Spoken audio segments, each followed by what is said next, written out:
ನಾರಾಯಣಾಯ ಪರಿಪೂರ್ಣಗುಣಾರ್ಣವಾಯ ವಿಶ್ವೋದಯಸ್ಥಿತಿಲಯೋನ್ನಿಯತಿಪ್ರದಾಯ ಜ್ಞಾನಪ್ರದಾಯ ವಿಬುಧಾಸುರಸೌಖ್ಯದುಃಖಸತ್ಕಾರಣಾಯ ವಿತತಾಯ ನಮೋ ನಮಸ್ತೆ. ಧರ್ಮವಿಜ್ಞಾನವೈರಾಗ್ಯಪರಮೈಶ್ವರ್ಯಶಾಲಿನಃ ಆನಂದತೀರ್ಥಭಗವತ್ಪಾದಾನ್ ವಂದೇ ನಿರಂತರಂ. ಚಿತ್ರೈಃ ಪದೈಶ್ಚ ಗಂಭೀರೈರ್ವಾಕ್ಯೈರ್ಮಾನೈರಖಂಡಿತೈಃ ಗುರುಭಾವಂ ವ್ಯಂಜಯಂತಿ ಭಾತಿ ಶ್ರೀಜಯತೀರ್ಥವಾಕ್.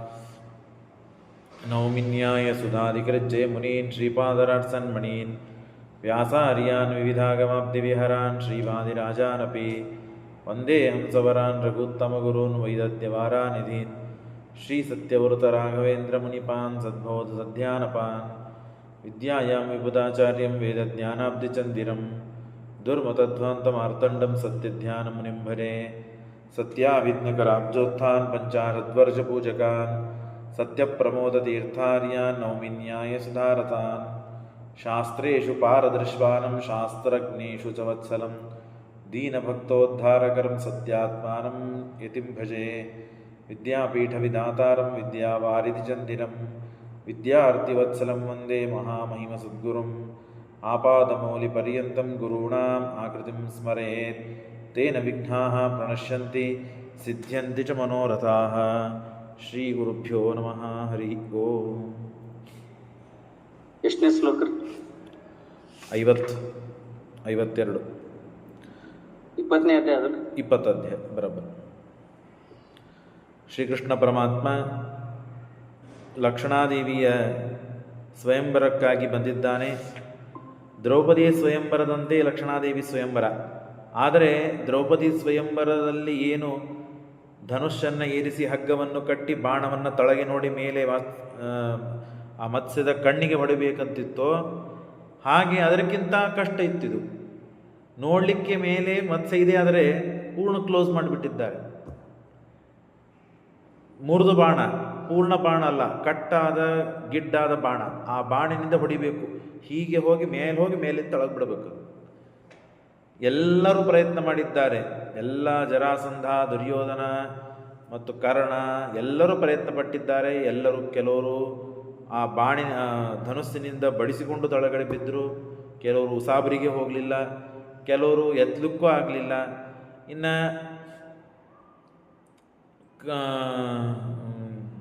ಅರ್ಜುನ ತಾನು ಹೆಗಲೇರಿಸಿ ನಾನು ಇದಕ್ಕೆ ಸಮರ್ಥನಿದ್ದೇನೆ ಅಂತನ್ನೋದನ್ನು ಸಮಾಜಕ್ಕೆ ತಿಳಿಸಿಕೊಟ್ಟ. ಆದರೆ ಇದು ಲಕ್ಷ್ಮಣಾದೇವಿ ಕೃಷ್ಣ ಪರಮಾತ್ಮನಿಗೆ ಸೇರಬೇಕಾದದ್ದು, ಅವಳ ಮಡದಿ. ಹಾಗಾಗಿ ತಾನು ಆ ಮತ್ಸ್ಯ ಭೇದವನ್ನು ಮಾಡಲಿಲ್ಲ. ಭೀಮಸೇನ್ ದೇವರು ಬಾಣಿನ ಕಡೆನೂ ನೋಡಲಿಲ್ಲ, ಧನುಸ್ಸಿನ ಕಡೆನೂ ನೋಡಲಿಲ್ಲ, ಆ ಭೇದ ಮತ್ಸ್ಯದ ಕಡೆಗೂ ನೋಡಲಿಲ್ಲ, ಅದರ ಉಸಾಬರಿಗೆ ಹೋಗಲಿಲ್ಲ. ಯಾಕೆ? ಅನಾದಿ ಕಾಲದಿಂದ ದಂಪತಿಗಳು ಕೃಷ್ಣ ಮತ್ತು ಲಕ್ಷ್ಮಣ. ಹಾಗಾಗಿ ನಾನು ಹೋಗಬಾರದು ಅಂತ ಬಿಟ್ಟ.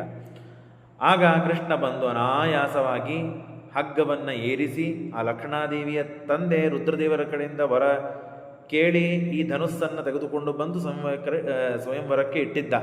ಕೃಷ್ಣ ಆರಾಮಾಗಿ ಆ ಧನುಸ್ಸಿನ ಹಗ್ಗವನ್ನು ಕಟ್ಟಿ ಮುರಿದ ಬಾಣನ್ನು ತೆಗೆದುಕೊಂಡು ಎಲ್ಲಿ ಹೋಗಿ ಗುರಿ ಇಟ್ಟು ಹೊಡಿಬೇಕಾಗಿತ್ತು ಅಲ್ಲಿ ಹೊಡೆದ. ಆಗ ಲಕ್ಷ್ಮಣಾದೇವಿ ಬಂದು ಮಾಲೆಯನ್ನು ಕೃಷ್ಣ ಪರಮಾತ್ಮನಿಗೆ ಹಾಕಿದ್ದಾಳೆ. ಸ್ವಯಂವರದಲ್ಲಿ ಲಕ್ಷ್ಮಣಾದೇವಿಯನ್ನು ಕೃಷ್ಣ ಪರಮಾತ್ಮ ಪಡೆದ. ಆಗ ಬ್ರಹ್ಮಾದಿ ದೇವತೆಗಳು ಎಲ್ಲರೂ ಪುಷ್ಪವೃಷ್ಟಿಯನ್ನು ಮಾಡಿದ್ದಾರೆ. ಕೃಷ್ಣೇ ಬ್ರಹ್ಮಾದೇ ಸ್ತೂಯಮಾನೇ ನರೇಂದ್ರ ಕನ್ಯಾ ಮಾಲಾಂ ಕೇಶಮಾಂಸೇ ನಿಧಾಯ. ಬ್ರಹ್ಮಾದಿಗಳಿಂದ ಪರಮಾತ್ಮ ಸ್ತುತ್ಯನಾಗಿ ಮತ್ತು ಆ ಲಕ್ಷ್ಮಣಾದೇವಿ ತನ್ನ ಭುಜದ ಮೇಲೆ, ಕೃಷ್ಣನ ಭುಜದ ಮೇಲೆ ಮಾಲೆಯನ್ನು ಹಾಕಿ ತಸ್ಥೋ ವಾಪಾಸ್ಥಾತ್ ಸರ್ವೇ ನರೇಂದ್ರ ಯುದ್ಧ ಅಗುಹು ಕೇಶವಂ ಸ್ವಾತ್ತ ಶಸ್ತ್ರಾಹ. ಆಗ ಎಲ್ಲ ಮತ್ತೆ ಪ್ರತಿ ಬಾರಿ ಇದ್ದಂತೆ ನನಗೆ ಸಿಗಲಿಲ್ಲ, ಕೃಷ್ಣನಿಗೆ ಸಿಕ್ತು ಅಂತ ಹೇಳಿ ಎಲ್ಲರೂ ಯುದ್ಧಕ್ಕೆ ಬಂದಿದ್ದಾರೆ. ಕೃಷ್ಣ ಅನಾಯಾಸವಾಗಿ ಅವರನ್ನೆಲ್ಲ ಸೋಲಿಸಿದ್ದಾನೆ. ವಿದ್ರಾಭಿತಾನ್ ಮಾಗದಾದೀನ್ ಸ ಕೃಷ್ಣೋ ಭೀಮಾರ್ಜುನಾಭ್ಯಾಂ ಸಹಿತಃ ಪುರಿಂ ಸ್ವಾಂ. ಹಾಗೆಲ್ಲರನ್ನು ಸೋಲಿಸಿ ಕೃಷ್ಣ ತನ್ನ ಊರಿಗೆ ಹೋಗಿದ್ದಾನೆ. ಏತೋ ಅಷ್ಟಮಹಾಮಹಿಷ್ಯಃ. ಈಗ ನಾವು ಇಷ್ಟು ಜನ ವಿವಾಹವನ್ನು ಕೇಳಿದಿವಲ್ಲ, ಈ ವಿವಾಹವನ್ನು ಮಾಡಿಕೊಂಡಂಥವರು ಅಷ್ಟಮಹಿಷಿಯರು ಅಂತ ಇವರಿಗೆ ಕರೀತಾರೆ. ನಿನ್ನೆ ನೀವು ಕೇಳಿದಿರಿ, ರುಕ್ಮಿಣಿ, ಸತ್ಯಭಾಮ ಮತ್ತು ನೀಲ, ಭದ್ರ, ಮಿತ್ರವಿಂದ, ಜಾಂಬವತಿ, ಹೀಗೆ ಅವರೆಲ್ಲರೂ ಅಷ್ಟಮಹಿಷಿಯರು. ಆ ಅಷ್ಟಮಹಿಷಿಯರಲ್ಲಿ ಉತ್ತಮಳಾದವಳು ಇಬ್ಬರು, ಯಾರು? ಸತ್ಯಭಾಮ ಮತ್ತು ರುಕ್ಮಿಣಿ. ಇವಿಬ್ಬರು ಅನಾದಿ ಕಾಲದಿಂದ ಅನಂತ ಕಾಲದವರೆಗೆ ಪರಮಾತ್ಮನ ಮಡದಿಯರೇ, ಏನು ಅದರಲ್ಲಿ ಸಂದೇಹ ಇಲ್ಲ. ಮತ್ತು ಈ ಅಷ್ಟಮಹಿಷಿಯರಲ್ಲಿ ರುಕ್ಮಿಣಿ ಮತ್ತು ಸತ್ಯಭಾಮ ಇವರಿಬ್ಬರಲ್ಲಿ ಏನೂ ವ್ಯತ್ಯಾಸ ಇಲ್ಲ, ಇಬ್ಬರೂ ಲಕ್ಷ್ಮೀದೇವಿಯೇ.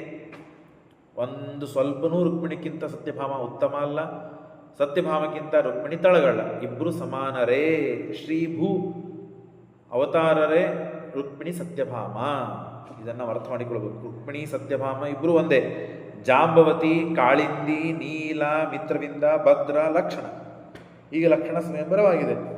ಈ ವಿಷಯವನ್ನೇ ನಾನು ನಿನ್ನೆ ಹೇಳವನಿದ್ದೆ, ಸಮಯ ಮುಗಿದಿತ್ತು, ಹಾಗಾಗಿ ಸ್ವಲ್ಪ ಹೆಚ್ಚು ಸಮಯ ಬೇಕು ಅಂತ ಹೇಳಿ ನಾನು ಮತ್ತೆ ಈ ವಿಷಯವನ್ನು ತೆಗೆದುಕೊಂಡಿದ್ದೇನೆ. ಆಗ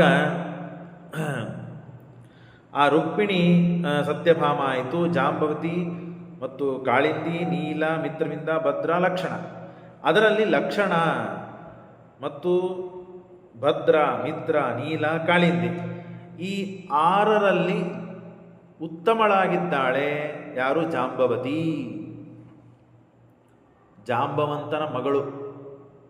ಆ ಜಾಂಬವತಿ ಷಣ್ಮಹಿಷಿಯರಲ್ಲಿ ಅಷ್ಟಮಹಿಷಿಯರು ಅಂತಿದ್ದಾರೆ, ಕೃಷ್ಣನ ಪಟ್ಟದ ಅರಸಿಯರು, ರಾಣಿಯರು. ಅದರಲ್ಲಿ ಇಬ್ಬರಂತರೂ ಶ್ರೀಭೂ ಸ್ವಯಂ ಲಕ್ಷ್ಮೀದೇವಿನೇ. ಇನ್ನು ಜಾಂಬವತಿ ಮೊದಲು ಮಾಡಿಕೊಂಡು ಕಾಳಿಂದಿ, ನೀಲ, ಮಿತ್ರ, ಭದ್ರ, ಲಕ್ಷಣ ಇವರಲ್ಲಿ ಜಾಂಬವತಿ ಮತ್ತು ಉತ್ತಮಳಾಗಿದ್ದಾಳೆ. ಅದನ್ನು ಹೇಳ್ತಾರೆ, ಎಷ್ಟು ಉತ್ತಮರು, ಏನು ಕತೆ, ಅದನ್ನೆಲ್ಲ ತಿಳಿಸಿಕೊಡ್ತಾರೆ. ಭೈಷ್ಮಿ ಸತ್ಯ ಏಕತನುರ್ದ್ವಿಧೈವ ಜಾತಾ ಭೂಮೋ ಪ್ರಕೃತಿರ್ಮೂಲಭೂತ ತೈವಾನ್ಯಾಹ ಸರ್ವದಾನುಪ್ರವಿಷ್ಟ ತಾಸಾಂ ಮಧ್ಯೆ ಜಾಂಬವತಿ ಪ್ರಧಾನ. ಶ್ರೀಮದಾಚಾರ್ಯ ತಿಳಿಸಿಕೊಡ್ತಾರೆ, ಸತ್ಯಭಾಮ ಮತ್ತು ಜಾಂಬವತಿ ಇವರಿಬ್ಬರೂ ಒಬ್ಬರೇ. ಭೂಮಿಯಲ್ಲಿ ಮೂಲಭೂತಳಾದ ಮೂಲ ರೂಪದಲ್ಲಿ ಇದ್ದ ಶ್ರೀಭೂನೇ ಅವತಾರ ಮಾಡಿದ್ದಾರೆ. ಅವರನ್ನು ಬಿಟ್ಟು ಎಲ್ಲರೂ ಕೂಡ ಇನ್ನು ಆರು ಮತ್ತು ಮಡದಿಯರು, ಇವರಲ್ಲಿ ಲಕ್ಷ್ಮೀದೇವಿಯ ವಿಶೇಷ ಆವೇಶವಿದೆ. ನೋಡ್ರಿ, ಹೇಳ್ತದೆ ಶ್ರೀಮದಾಚಾರ್ಯ ಹೇಳ್ತಾರೆ, ತೈವಾನ್ಯಾಹ ಸರ್ವದಾ ಅನುಪ್ರವಿಷ್ಟಾ ತಾಸಾಂ ಮಧ್ಯೆ 6 ಜನರಲ್ಲಿಯೂ ಮತ್ತೆ ಜಾಂಬವತಿ ಪ್ರಧಾನರಾಗಿದ್ದಾಳೆ. ಯಾಕೆ ಜಾಂಬವತಿಗೆ ಏನು ಅಂತ ಬರೀ ಅಂದರೆ, ಜಾಂಬವತಿಯಲ್ಲಿ ಲಕ್ಷ್ಮೀದೇವಿಯ ಆವೇಶ ಹೆಚ್ಚು ಇದೆ, ಆದ್ದರಿಂದ ಅವರು ಪ್ರಧಾನರು, ಉತ್ತಮಳು. ರಾಮೇಣ ತುಲ್ಯ ಜಾಂಬವತಿ ಪ್ರಿಯತ್ವೇ ಕೃಷ್ಣಸ್ಯಾನ್ಯ ಕಿಂಚಿದೂನಶ್ಚ ತಸ್ಯಾಹ ಯದಾವೇಶೋ ಬಹುಲಸ್ಯಾತ್ರ ಮಾಯಾ ತದಾ ತಾಸು ಪ್ರಿಯತೆ ಕೇಶಬೋಲಂ. ವಿಚಿತ್ರ ಏನು ಅಂದರೆ, ಪರಮಾತ್ಮ ಲಕ್ಷ್ಮೀದೇವಿ, ತರುವಾಯ ಬ್ರಹ್ಮ, ವಾಯು, ಸರಸ್ವತಿ, ಭಾರತಿ, ರುದ್ರ, ಶೇಷ, ಗರುಡ, ಅದರಾದ ತರುವಾಯನೇ ಈ ಷಣ್ಮಹಿಷಿಯರು ಬರ್ತಾರೆ. ಆ ಷಣ್ಮಹಿಷಿಯರಲ್ಲಿ ಜಾಂಬವತಿ ಉತ್ತಮಳಾಗಿದ್ದಾಳೆ. ಯಾವಾಗ ಲಕ್ಷ್ಮೀದೇವಿಯ ವಿಶೇಷ ಸನ್ನಿಧಾನ ಇರುತ್ತದೋ, ಹೆಚ್ಚಿನ ಸನ್ನಿಧಾನ ಇರ್ತದೋ, ಆಗ ರಾಮೇಣ ಯುಕ್ತ ಬಲರಾಮನ ಸಮಾನರಾಗ್ತಾರೆ. ಅಂದ್ರೇನು? ಗರುಡ, ಶೇಷ, ರುದ್ರರು ಕಕ್ಷೆ ಏನಿದೆಯೋ ಆ ಕಕ್ಷೆಯ ಸಮಾನವಾದ ಸ್ಥಾನವನ್ನು ಪಡಿತಾಳೆ. ಯಾವಾಗ? ಲಕ್ಷ್ಮೀದೇವಿಯ ವಿಶೇಷ ಸನ್ನಿಧಾನ ಇದ್ದಾಗ. ಲಕ್ಷ್ಮೀದೇವಿ ವಿಶೇಷ ಸನ್ನಿಧಾನವನ್ನು ಕಳೆದುಕೊಂಡ್ಲು ಅಂತಾದರೆ, ಪಾರ್ವತಿಕ್ಕಿಂತ ವಾರುಣಿ, ಸೌಪರ್ಣಿ, ಪಾರ್ವತಿ ಇವರಿಬ್ಬರು ಗರುಡ, ಶೇಷ, ರುದ್ರರ ಮಡದಿಯರು, ಇವರು 3 ಜನ. ಇವರು ಮೇಲಿನ ಕಕ್ಷದಲ್ಲಿ ಬರ್ತಾಳೆ. ಇಷ್ಟೇ. ಎಲ್ಲರೂ ಗಮನ ಕೊಟ್ಟು ಕೇಳ್ರಿ, ಅನೇಕ ಜನ ಬಂದಿರಿ ಇವತ್ತು.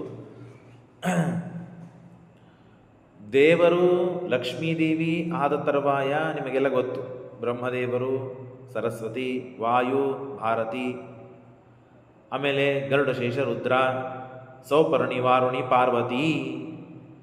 ಸೌಪರ್ಣಿ, ವಾರುಣಿ, ಪಾರ್ವತಿ ಇವರ ಮತ್ತು ಗರುಡ, ಶೇಷ, ರುದ್ರರ ಮಧ್ಯದಲ್ಲಿ ಇವರು ಬರ್ತಾರೆ. ಯಾವಾಗ ಲಕ್ಷ್ಮೀದೇವಿಯ ವಿಶೇಷ ಆವೇಶ ಇರ್ತದೋ, ಯಾರಲ್ಲಿ? ಜಾಂಬವತಿಯಲ್ಲಿ ಮಾತ್ರ ಇರ್ತದೋ, ಎಲ್ಲರಲ್ಲೂ ಇದೆ. ವಿಶೇಷ ಆವೇಶ ಜಾಂಬವತಿಯಲ್ಲಿ ಬಂದಾಗ ಗರುಡ, ಶೇಷ, ರುದ್ರ ಸಮಾನಲಾಗ್ತಾಳೆ. ಇನ್ನು ಆವೇಶ ಕಮ್ಮಿ ಆದಾಗ ತಳಗಿನ ಭಾಗದಲ್ಲಿ ಬರ್ತಾಳೆ. ಅಂದ್ರೇನು, ಪ್ರದ್ಯುಮ್ನಕ್ಕಿಂತಲೂ 20 ಪಟ್ಟು ಹೆಚ್ಚು ಸ್ಥಾನವನ್ನು ಪಡಿತಾಳೆ. ಪ್ರದ್ಯುಮ್ನ ಕಾಮ ಇವನೇನಿದ್ದಾನಲ್ಲ, ಇವನು ಕಾಮ ಇಂದ್ರ ಹೆಚ್ಚು ಕಮ್ಮಿ ಒಂದೇ ಕಕ್ಷೆ. ಇಂದ್ರ ಕಾಮ. ನಿಮಗೆ ತಾರತಮ್ಯ ಸ್ತೋತ್ರ ಹೇಳಬೇಕಾದಾಗ ನಾನು ಹೇಳೀನಿ, ಕಟ್ಟಿಯವರು, ದೇಶಪಾಂಡೆಯವರು, ಪಾಠದವರು ಯಾರಿದ್ದೀರಿ, ಉಪಾಧ್ಯಾಯವರು ತಾರತಮ್ಯ ಸ್ತೋತ್ರವನ್ನು ಹೇಳಬೇಕಾದಾಗ ಸುಧಾ ತಾರತಮ್ಯ ಅಧಿಕರಣ ನಡೀತಾ ಇರಬೇಕಾದಾಗ ಅದನ್ನೆಲ್ಲ ತಿಳಿಸಿಕೊಟ್ಟಿದ್ದೇನೆ. ತಾರತಮ್ಯ ಯಾರ್ಯಾರು ಎಲ್ಲೆಲ್ಲಿರ್ತಾರೆ, ಏನೇನು ಎಷ್ಟೆಷ್ಟು ವ್ಯವಸ್ಥೆ ಬೇಕಾದ್ರೆ ಅದೊಮ್ಮೆ ಒಂದು ದಿವಸ ಮಾಡೋಣ ಮತ್ತೆ. ಹಾಗಾಗಿ ಆ ಕಾಮ ಪ್ರದ್ಯುಮ್ನಕ್ಕಿಂತಲೂ 10 ಪಟ್ಟು ಹೆಚ್ಚು ಸ್ಥಾನ ಇದ್ದವಳು ಸೌಪರ್ಣಿ, ವಾರುಣಿ ಮತ್ತು ಪಾರ್ವತಿ. ಅವಳಕ್ಕಿಂತ ಹೆಚ್ಚು 10 ಪಟ್ಟು ಸ್ಥಾನ ಇದ್ದವರು ಗರುಡಶೇಷ ರುದ್ರರು, ಅಂದರೆ ಇವರು ಷಣ್ಮಹಿಷಿಯರು. ಷಣ್ಮಹಿಷಿಯರಲ್ಲಿ ಹೆಚ್ಚಿನ ಸ್ಥಾನ ಪಡೆದವಳು ಜಾಂಬವತಿ. ಹೇಗೆ ಲೆಕ್ಕ ಎಲ್ಲ ಬಿಡಿಸಿ ಬಿಡಿಸಿ ಬಿಡಿಸಿ ಇಡ್ತಾರೆ ಶ್ರೀಮದಾಚಾರ್ಯ ನೋಡ್ರಿ. ರಾಮೇಣ ತುಲ್ಯ ಜಾಂಬವತಿ ಪ್ರಿಯತ್ವೇ ಕೃಷ್ಣಸ್ಯಾನ್ಯಾಹ ಕಿಂಚಿದೂನಾಶ್ಚ ತಸ್ಯಾಹ ಯದಾವೇಶೋ ಬಹುಲಸ್ಯಾತ್ರ ಮಾಯಾಹ ತದಾ ತಾಸು ಪ್ರಿಯತೆ ಕೇಶಬೋಲಂ ಯದಾವೇಶೋ ಹ್ರಾಸಮುಪೇತಿ ತತ್ರ. ಯಾವಾಗ ಆವೇಶ ಹ್ರಾಸವಾಗ್ತದೆ, ಕಮ್ಮಿ ಆಗ್ತದೆ, ತತ್ರ ಪ್ರದ್ಯುಮ್ನತಃ 20 ಗುಣಾಧಿಕ ಸ್ಯುಹು. ಪ್ರದ್ಯುಮ್ನಕ್ಕಿಂತಲೂ 20 ಪಟ್ಟು ಹೆಚ್ಚು ಅಧಿಕ ಗುಣವುಳ್ಳವಳಾಗ್ತಾಳೆ. ಅನಾದಿತಾಹ ತಾಹ ಕೇಶವಾನ್ಯಾಹ ಸಂಸ್ಥಾರೇ ಮೇ ತಾಭಿ ಕೇಶವೋ ದ್ವಾರವತ್ಯಾಂ. ವಿಚಿತ್ರ ಏನು ಅಂದರೆ, ಈ ಅಷ್ಟಮಹಿಷಿಯರು ಅನಾದಿ ಕಾಲದಿಂದಲೂ ದೇವರೇ ಗಂಡಾಗಿದ್ದಾನೆ. ಅಷ್ಟಮಹಿಷಿಯರಿಗೆ ಬೇರೆಯವರು ಯಾರೂ ಇಲ್ಲ. ಅವರ ಯೋಗ್ಯತೆ ನೋಡ್ರಿ. ಸ್ವಯಂ ಮತ್ತು ಸತ್ಯಭಾಮ ಮತ್ತು ರುಕ್ಮಿಣಿ ಅಂತೂ ಸರಿಯೇ ಸರಿ, ಪ್ರಶ್ನೆನೇ ಇಲ್ಲ. ಇನ್ನು ಉಳಿದ ಈ 6 ಜನ ಏನಿದ್ದಾರಲ್ಲ, ಜಾಂಬವತಿ, ನೀಲ, ಮಿತ್ರವಿಂದ, ಭದ್ರ, ಲಕ್ಷಣ, ಕಾಳಿಂದಿ, ಇವರೂ ಕೂಡ ಪರಮಾತ್ಮನ ಅನಾದಿ ಕಾಲದಿಂದ ಹೆಂಡಂದ್ರೆ. ಭೂಮಿಯಲ್ಲಿ ಅವತಾರ ಮಾಡಿದಾಗ ಅವರು ಅವತಾರ ಮಾಡಿ ಮದುವೆ ಮಾಡಿಕೊಳ್ತಾನಷ್ಟೇ. ಮದುವೆ ಇವಾಗ ಆಯಿತು ಅಂತಲ್ಲ, ಅನಾದಿ ಕಾಲದಿಂದ ಅವರು ಇದ್ದೇ ಇದ್ದಾರೆ. ವಿಯೋಗ ಇಲ್ಲೇ ಇಲ್ಲ ಅವರಿಗೆ. ಮದುವೆ ಇವತ್ತಾಯಿತು ಅಂತಿಲ್ಲ, ಮಡದಿಯರೇ ಆಗಿದ್ದಾರೆ. ಅದನ್ನೇ ಹೇಳ್ತಾರೆ ಶ್ರೀಮದಾಚಾರ್ಯ. ಅನಾದಿತಃ ತಾಹ ಕೇಶವಾನ್ಯ ಸಂಸ್ಥಾರೇ ಮೇ ತಾಭಿ ಕೇಶವೋ ದ್ವಾರವತ್ಯಾಂ. ಇಷ್ಟು ಒಟ್ಟಾರೆ ವ್ಯವಸ್ಥೆ ಮಾಡಿಕೊಟ್ರು. ಅಂದರೆ ಗೊತ್ತಾಯ್ತಾ, ರುಕ್ಮಿಣಿ ಸತ್ಯಭಾಮ ಇವರು ಲಕ್ಷ್ಮೀದೇವಿನೇ.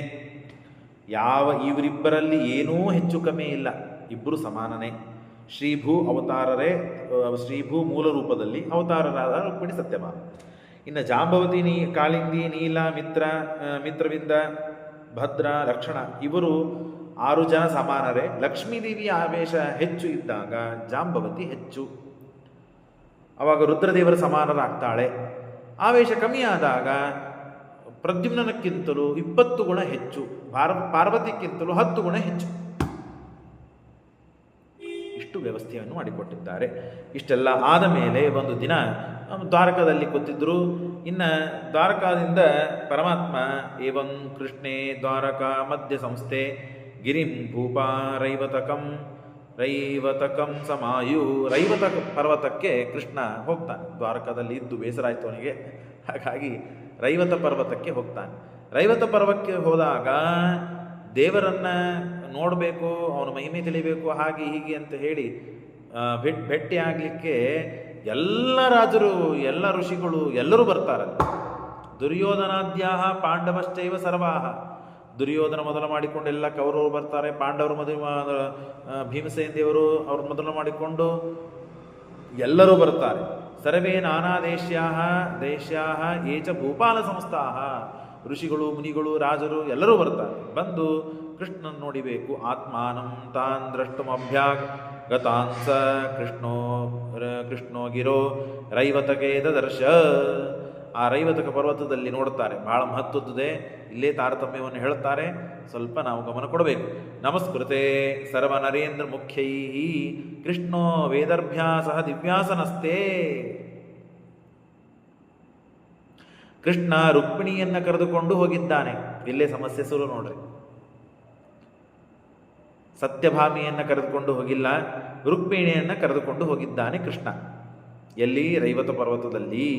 ಅಲ್ಲಿ ಎಲ್ಲ ರಾಜರು ಋಷಿಗಳು ದೇವರನ್ನು ಕಾಣೋದಕ್ಕೆ ಬಂದಿದ್ದಾರೆ.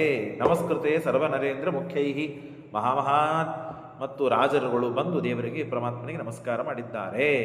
ಇಷ್ಟು ನಡೀತಾ ಇದ್ದ ಪ್ರಸಂಗದಲ್ಲಿ ಆಕಾಶ ಮಾರ್ಗದಿಂದ ಇಳಿದು ಬಂದರು ನಾರದರು. ಏತ್ಯಾಕಾಶಾನ್ ನಾರದ ಕೃಷ್ಣಮಾಹ ಸರ್ವೋತ್ತಮತ್ವಂ ತ್ವಾದೃಶೋ ನಾಸ್ತಿ ಕಶ್ಚಿತ್ ಇತ್ಯಾಶ್ಚರ್ಯೋ ಧನ್ಯ ಇತ್ತೇವ ಶಬ್ದದ್ವಯೇ ತ್ಯುಕ್ತೆ ವಾಸುದೇವಸ್ತಮಾಹ. ರುಕ್ಮಿಣೀ ದೇವಿ ಕೂತಿದ್ದಾಳೆ, ಕೃಷ್ಣ ಇದ್ದಾನೆ, ಎಲ್ಲ ರಾಜರುಗಳಿದ್ದಾರೆ. ಸಾಮಾನ್ಯ ರಾಜರು, ಮಹಾಮಹಾನು ರಾಜರು, ಪಾಂಡವರು, ಕೌರವರು, ಋಷಿಗಳು ಎಲ್ಲರಿದ್ದಾರೆ. ಎಲ್ಲರಿದ್ದಾಗ ಆಕಾಶಯಾನದಿಂದ ಬಂದು ಕೃಷ್ಣನಿಗೆ ನಮಸ್ಕಾರ ಮಾಡಿ ನಾರದರು ಆಶ್ಚರ್ಯೋಸಿ ಧನ್ಯೋಸಿ ಅಂತ ಇಷ್ಟು ಪರಮಾತ್ಮನನ್ನು ಸ್ತೋತ್ರ ಮಾಡಿದರು. ಏನಂತ ಸ್ತೋತ್ರ ಮಾಡಿದರು? ಇತ್ಯಾಶ್ಚರ್ಯೋ ಧನ್ಯ ಇತ್ತೇವ ಶಬ್ದದ್ವಯೇ ತ್ಯುಕ್ತೆ ವಾಸುದೇವಸ್ತಮಾಹ. ಆಶ್ಚರ್ಯೋಸಿ ಧನ್ಯೋಸಿ, ಧನ್ಯಾಶ್ಚರ್ಯ ಪರ್ವ ಅಂತ ಕರೀತಾರೆ. ಇದಕ್ಕೆ ಧನ್ಯಾಶ್ಚರ್ಯ ಪರ್ವ ಅಂತ ಕರೀತಾರೆ. ಆಶ್ಚರ್ಯೋಸಿ ಧನ್ಯೋಸಿ ಅಂತ ಹೇಳಿ ಕೃಷ್ಣನಿಗೆ ನಾರದರು ನಮಸ್ಕಾರ ಮಾಡಿ ಇದನ್ನು ಹೇಳಿದರು. ಆಗ ಕೃಷ್ಣ ಏನನ್ಬೇಕು? ದಕ್ಷಿಣಾಭಿಸ್ಸಾಕಂ ಇತ್ತೇವ ಕೃಷ್ಣಂ ಪ್ರಪಚ್ಚುರೇ ತತ್ಕಿಮೀತಿ ಸ್ಮ ಭೂಪಾಹ. ಆಗ ಕೃಷ್ಣ ಏನಂತಾನೆ? ದಕ್ಷಿಣಾಭಿಸ್ಸಾಕಂ ಅಂತ ಹೇಳ್ತಾನೆ. ನಾರದರು ಬಂದು, ಎಲ್ಲ ಜನ ಇದ್ದಾರೆ, ರಾಜರಿದ್ದಾರೆ, ಋಷಿಗಳಿದ್ದಾರೆ, ಮಹಾಮಹಾಜ್ಞಾನಿಗಳೇ ಇದ್ದಾರೆ. ಇದ್ದಾಗ ನಾರದರು ಬಂದು ಏನು ಹೇಳ್ತಾರೆ? ಆಶ್ಚರ್ಯೋಸಿ ಧನ್ಯೋಸಿ. ಆಗ ಕೃಷ್ಣ ಏನಂತಾನೆ? ದಕ್ಷಿಣಾಭಿಸ್ಸಾಕಂ ಅಂತಂತ. ನಾರದರು ಏನೋ ಪ್ರಶ್ನೆ ಕೇಳಿದರೂ ಗೊತ್ತಾಗಲಿಲ್ಲ, ದೇವರೇನು ಉತ್ತರ ಕೊಟ್ಟ ಗೊತ್ತಾಗಲಿಲ್ಲ. ಏನು ಸ್ವಾಮಿ ಇದು? ಎಲ್ಲರೂ ತಮ್ಮ ಮುಖ ನೋಡಿಕೊಂಡ್ರು, ಇಷ್ಟೆಲ್ಲ ಜನ ಮಹಾಮಹಾನುಭಾವರು ಇದ್ದರು, ಆದರೆ ಯಾರಿಗೆ ಏನು ಅರ್ಥ ಆಗಲಿಲ್ಲ. ನಾರದರ ಪ್ರಶ್ನೆ ಗೊತ್ತಾಗಲಿಲ್ಲ, ನಾರದರಿಗೆ ಪ್ರಶ್ನೆ ಕೇಳಿದ್ದಕ್ಕೆ ಕೃಷ್ಣ ಏನು ಉತ್ತರ ಕೊಟ್ಟ ಗೊತ್ತಾಗಲಿಲ್ಲ ಅಂತ ಕೇಳಿದಾಗ ದಕ್ಷಿಣಾಭಿಸ್ಸಾಕಂ ಇತ್ತೇವ ಕೃಷ್ಣಂ ಪ್ರಪಚ್ಚುರೇತತ್ ಕಿಮಿತಿ ಸ್ಮ ಭೂಪಾಹ ನಾರಾಯಣೋ ಮುನಿರುಚೇ ವದೇತಿ ಶೃಣುಧ್ವಮಿತ್ಯಾಸ ನಾರದೋಪಿ. ಸ್ವಾಮಿ ಏನಾಯ್ತು ಹೇಳ್ರಿ ಅಂದಾಗ ಅವಾಗ ಕೃಷ್ಣ ಅಂತಾನೆ, ನಾರದರೆ ಹೇಳ್ತಾರೆ, ಅವರೇ ಪ್ರಶ್ನೆ ಮಾಡಿದ್ದು, ನಾನು ಉತ್ತರ ಕೊಟ್ಟಿದ್ದೇನೆ, ಹಾಗಾಗಿ ಆ ನಾರದರೇ ಈಗ ಉತ್ತರ ಕೊಡ್ತಾರೆ ನಿಮಗೆ ಅಂದಾಗ, ಏನಿಲ್ಲ, ನಾನು ಮೇಲಿಂದ ತಳಗಡೆ ಬಂದು ಕೂರ್ಮೋ ದೃಷ್ಟೋ ವಿಷ್ಣುಪದ್ಯಾಮಯೋಕ್ತಸ್ತ್ವಂ ಉತ್ತಮೋ ನಾಸ್ತಿ ಸಮಸ್ತವೇದಿ. ಯಾರು ಉತ್ತಮರು ಅಂತ ನೋಡಲಿಕ್ಕಾಗಿ ನಾನು ಕೂರ್ಮ ಅಂದ್ರೇನು? ಕರ್ಮಾಭಿಮಾನಿ ದೇವತೆ. ಯಾರು? ಪುಷ್ಕರ. ಕೊನೆಯಾದಿ ಪುಷ್ಕರ ಕರ್ಮ ಕೋಪಿ ಏತಾತೋ ಚಾಪ್ಯುತಾನಾಂ ಇಹ ಕಥಿತಮಸಮ ವಿಶ್ವಾದ್ಯಾನಪ್ಪನಂತೂ ತಾರತಮ್ಯೇನ ಯುಕ್ತಾ ಅಂತ ತಾರತಮ್ಯ ಸ್ತೋತ್ರದಲ್ಲಿ ಬಿಡುತ್ತೆ. ವಿಷ್ಣು ಸರ್ವೋತ್ತಮೋಥ ಪ್ರಗತಿರಥ ವಿಧಿ ಪ್ರಾಣನಾಥಾವತೋಕ್ತೆ ಬ್ರಹ್ಮಾಣಿ ಭಾರತೀ ಚ ದ್ವಿಜ ಫಣಿಪಮುಡಾ ಷಷ್ಠಿಯಶ್ಚ ವಿಷ್ಣೋ ಬಂತು ಇಲ್ಲ? ಷಟ್ ಸ್ತ್ರೀಯ ಷಚ್ಚ ವಿಷ್ಣೋ ಸೌಪರ್ಣಿ ವಾರುಣಿ ಪರ್ವತ ಪತಿತನಯ ಚಂದ್ರಕಾಮಾವತಾಸ್ಮಾತ್ ಪ್ರಾಣೋತು. ಆ ತಾರತಮ್ಯ ಸ್ತೋತ್ರದಲ್ಲಿ ಎಲ್ಲ ಹೇಳಿದ್ದಾರೆ. ಅಲ್ಲಿ ಪುಷ್ಕರ ಕರ್ಮ ತೋತ್ಪಿ ಅಂತ ಬರ್ತದೆ. ಪುಷ್ಕರ ಕೊನೆಯಾದ ದೇವತೆ, ಕರ್ಮಾಭಿಮಾನಿ, ಸಕಲ ನಾವು ಮಾಡುವಂತಹ ಎಲ್ಲ ಕರ್ಮ, ಆ ಕರ್ಮಕ್ಕೆ ಅಭಿಮಾನಿಯಾದಂತಹ ದೇವತೆ ಆ ಪುಷ್ಕರ. ಆ ಪುಷ್ಕರನ ಹತ್ರ ಬಂದೆ. ಆಶ್ಚರ್ಯೋಸಿ ಧನ್ಯೋಸಿ ಅಂತ ನಾರದರು ಕೇಳ್ತಾರಂತ. ನೀನೇ ಉತ್ತಮ ಅಂತ ಕೇಳಿದರೆ, ನೀ ಇಷ್ಟೆಲ್ಲ ಜನರನ್ನು ಕರ್ಮ ಮಾಡಿಸ್ತೀ, ಹಾಗೆ ಹೀಗೆ ನೀನು ಉತ್ತಮ ಅಂದಾಗ ಅವನಂತಾನೆ, ನಾನೇನು ಉತ್ತಮನಲ್ಲ, ವಿಷ್ಣು ಮಯೋಕ್ತಂ ಉತ್ತಮೋ ನಾಸ್ತಿ ಸಮಸ್ತವೇತಿ. ನಾನೇನು ತಿಳಿದಿಲ್ಲ ದೇವರನ್ನು ಬಹಳಾಗಿ. ನನಗಿಂತ ಉತ್ತಮಳಾದವಳು ದೇವರ ಗಂಗಾದೇವಿ ಇದ್ದಾಳೆ. ಊಚೆ ಗಂಗಾ ಮುತ್ತಮ. ಆಗ ಆಶ್ಚರ್ಯಾಸಿ ಧನ್ಯಾಸಿ. ಗಂಗಾದೇವಿ ಇದ್ದಾಳೆ, ಹಾಗಾಗಿ ಸ್ತ್ರೀಲಿಂಗ. ಆಶ್ಚರ್ಯಾಸಿ ಧನ್ಯಾಸಿ ಅಂತ ಹೇಳ್ತಾನೆ ನಾರದರು ಹೇಳ್ತಾನೆ. ಆಗ ಗಂಗಾದೇವಿ ಹೇಳ್ತಾಳೆ, ಸ್ವಾಮಿ ನಾನೇನು ಉತ್ತಮಲ್ಲ, ನಾನು ಗಂಗಾ, ನಾನು ಹರಿತೇನೆ, ಇಷ್ಟೇ ಜಲ ನಂದು, ಸಮಸ್ತ ಭೂಮಿಯಲ್ಲಿದ್ದ ಜಲರಾಶಿಗೆ ಅಭಿಮಾನಿಯಾದ ಒಬ್ಬ ದೇವತೆ ಇದ್ದಾನೆ, ಅವನು ವರುಣ. ಹಾಗಾಗಿ ಆ ವರುಣ ಉತ್ತಮ ಅಂತ ವರುಣನಲ್ಲಿ ಹೋಗ್ತಾನೆ. ವರುಣ ನನಗಿಂತ ಉತ್ತಮ ಅಂತ ಹೇಳಿದ್ದಕ್ಕೆ ವರುಣ ಸಾ ಜಲೇಶಂ ಉಮಾಂ ಊಚೆ. ಆ ಜಲೇಶ ಅಂತಾನೆ, ಜಲೇಶ ಯಾರು? ವರುಣ. ಆ ವರುಣ ಅಂತಾನೆ ನಾನೇನು ಉತ್ತಮಲ್ಲ, ನನಗಿಂತ ಇದ್ದವರಿದ್ದಾಳೆ ಯಾರು? ಉಮಾದೇವಿ. ಹಾಗಾಗಿ ಉಮಾಂ ಊಚೆ ಪೃಥ್ವೀನಾಮಿಕಾಂಸ, ಪೃಥ್ವಿಯನ್ನು ಧಾರಣೆ ಮಾಡಿದ್ದವಳು ಉಮಾ ಅಂತವಳ ಹೆಸರು.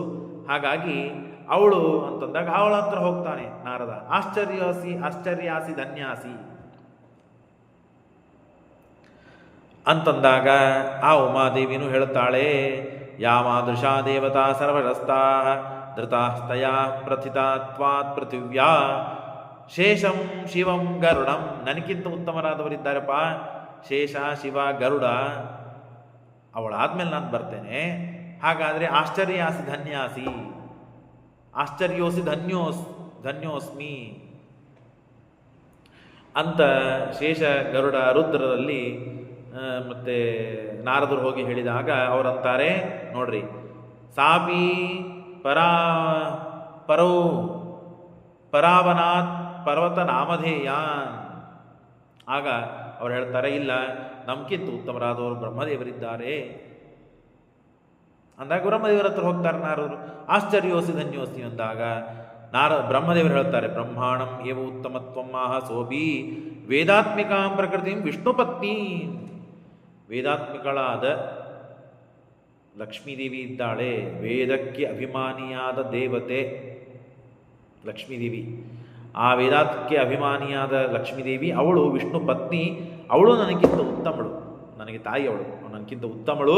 ಹಾಗಾಗಿ ಆಶ್ಚರ್ಯಾಸಿ ಧನ್ಯಾಸಿ ಅಂತ ಲಕ್ಷ್ಮೀದೇವಿ ಹತ್ರ ಹೋದರೆ ಆ ಲಕ್ಷ್ಮೀದೇವಿ ಅಂತಾಳೆ, ನನಗಿಂತ ಉತ್ತಮಳಾದವಳಿದ್ದಾಳೆ ಯಾರು? ಯಜ್ಞಾಭಿಮಾನಿಯಾದಂತಹ ಲಕ್ಷ್ಮೀದೇವಿ. ಆ ಲಕ್ಷ್ಮೀದೇವಿಗೆ ಈ ಲಕ್ಷ್ಮೀದೇವಿಗೆ ಏನೂ ವ್ಯತ್ಯಾಸ ಇಲ್ಲ. ಯಜ್ಞಾಭಿಮಾನಿ ಅಂದರೂ ಒಂದೇ, ವೇದಾಭಿಮಾನಿ ಅಂತಂದರೂ ಒಂದೇ. ಆದರೆ ದೇವರ ಹತ್ರ ಇದ್ದವಳು ಅಂತರ್ಥ.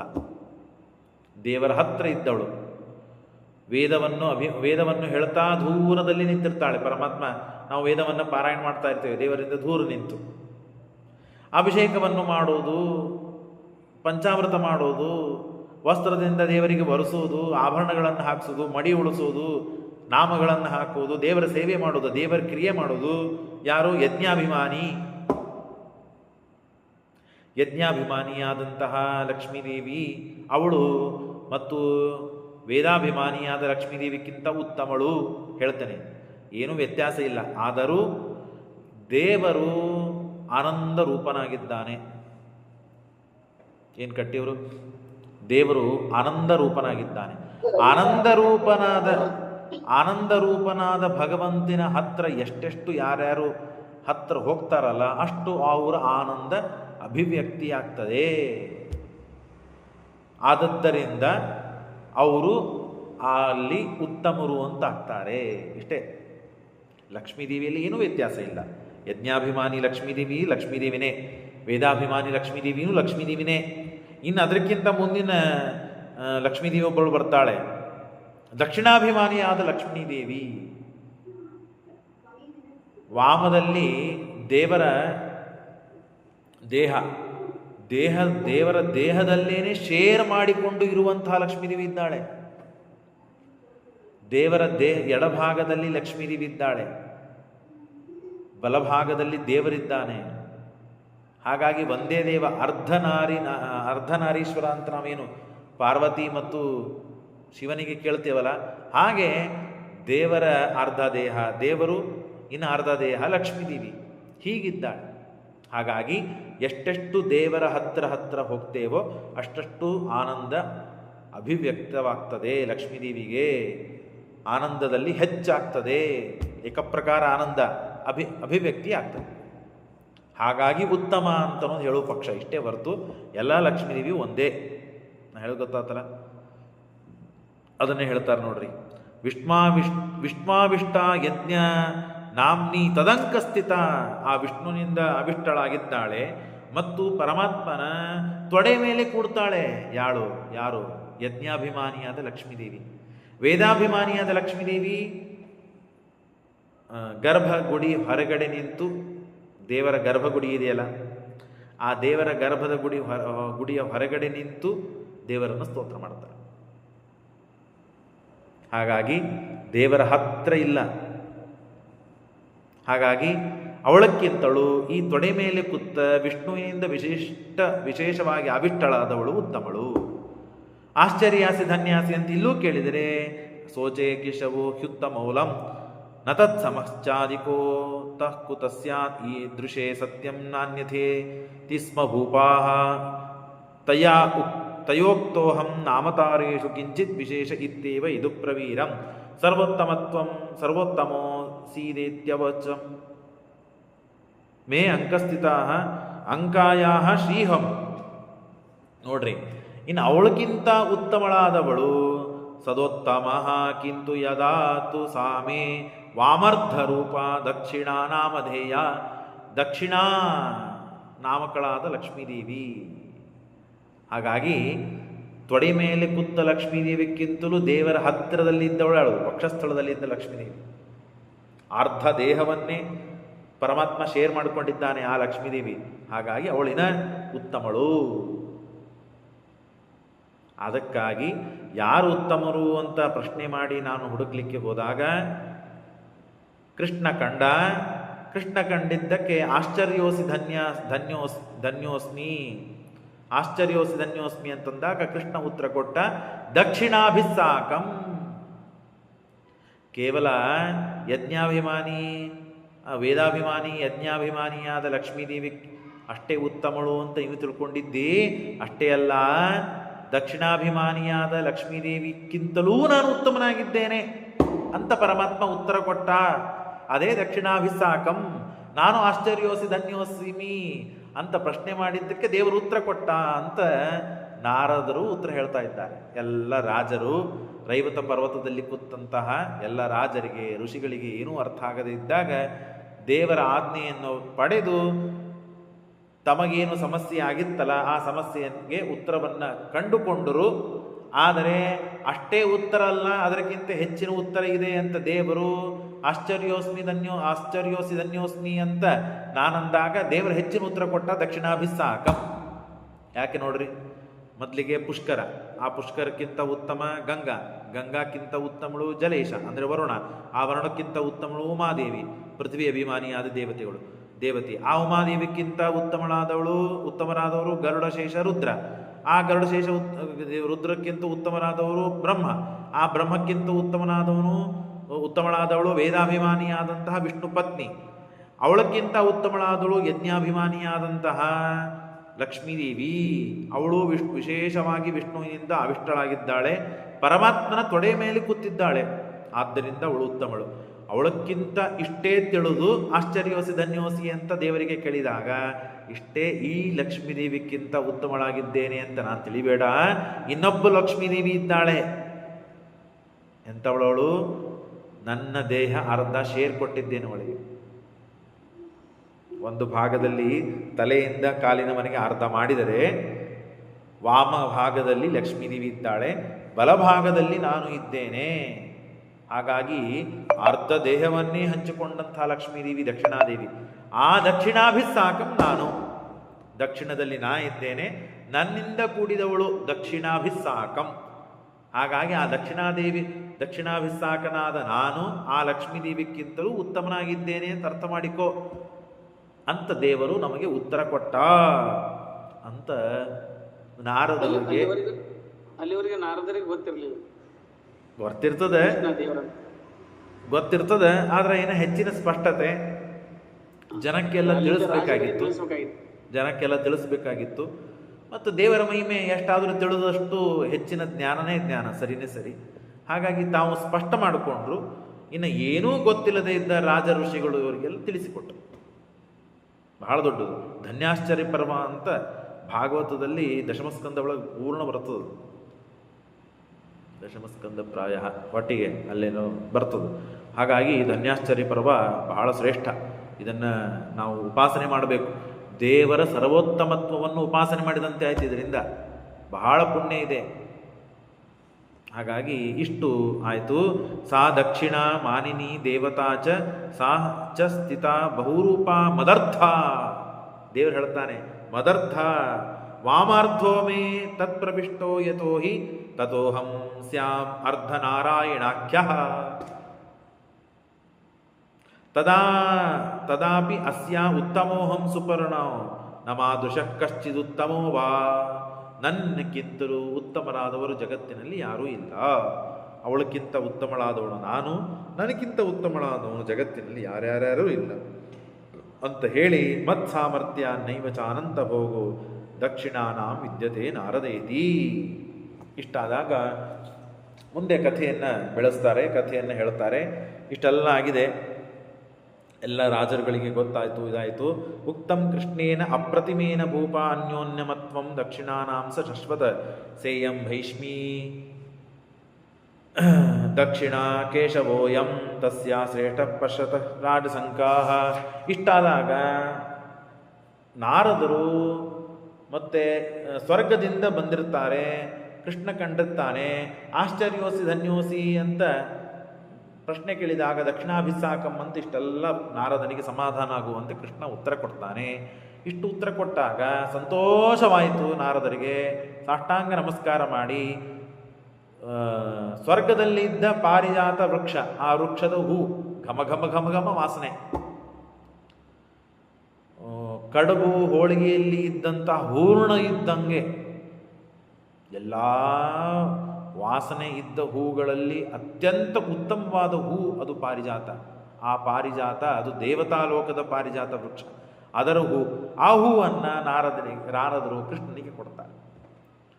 ಕೃಷ್ಣನಿಗೆ ಕೊಟ್ಟಾಗ ಕೃಷ್ಣ ಅದನ್ನು ವಾಸನೆ ನೋಡಿ ಮತ್ತೆ ಯಾರಿಗೆ ಕೊಡಬೇಕು? ಅರ್ಧಾಂಗಿಯಾದಂತಹ ರುಕ್ಮಿಣಿಗೆ ಕೊಟ್ಬಿಡ್ತಾರೆ. ಇಲ್ಲಿ ಗದ್ದಲ ಶುರು ಆತ್ ನೋಡಿ.